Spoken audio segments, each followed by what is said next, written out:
انجام ہمارے سامنے ہے. دنیاوی مال، دنیاوی جائیداد کی ہوس میں بلعم بن باعورہ وہ مستجاب الدعوات ولی تھا، زمین پر بیٹھا لوح محفوظ کو دیکھ لیتا تھا. 12,000 دعوتیں جس کے جو ہے وہ وعظ کے الفاظ کو لکھنے کے لیے رکھی ہوتی تھیں، وہ بنی اسرائیل کا مستجاب الدعوات ولی دنیا کے مال کی ہوس میں کتے کی طرح زبان لٹک گئی، اس کا ایمان برباد ہو گیا. یہ اس کا انجام دنیا کے مال نے کر دیا.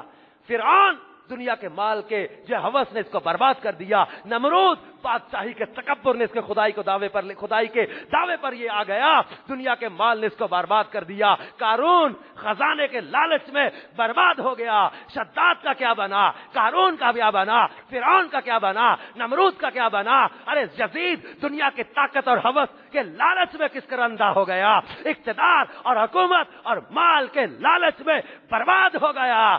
آج اس کا نام و نشان ایک لعنت اور ایک جو ہے وہ عبرت کا نشان بنا دیا گیا. دنیا کے مال کی ہوس نے کس کو چھوڑا؟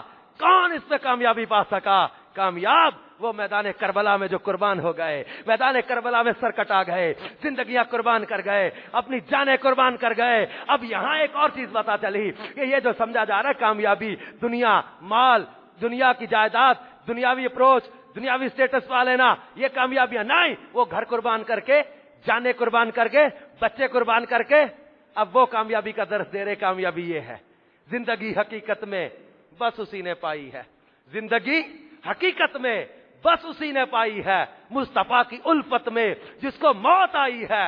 مجھ کو پیر و مرشد نے بات یہ سکھائی ہے، جو نبی کا ہو جائے اس کی کل خدائی ہے.